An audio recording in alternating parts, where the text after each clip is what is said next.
alon. At mahangin ngayon.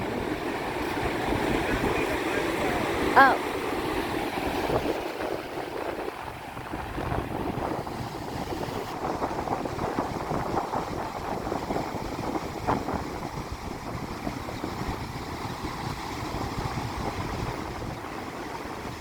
bawal pala lumapit doon.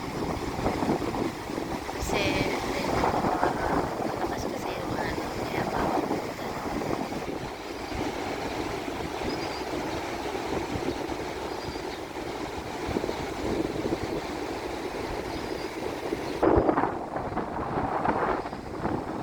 So dito yung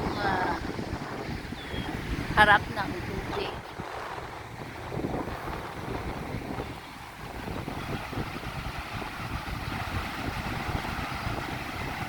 Napakalinaw yung tubig.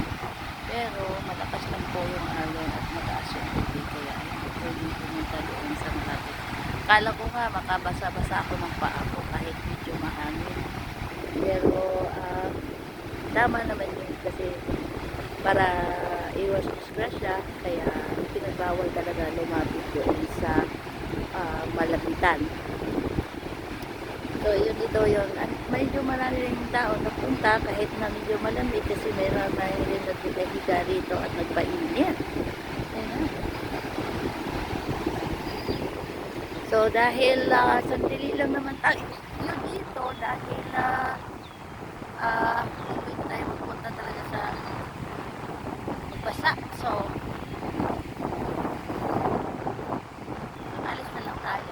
Sandali lang naman. Gano'n paganda yung dito may palaruan dyan pag summer na talaga yung volleyball. Anyway, ayan.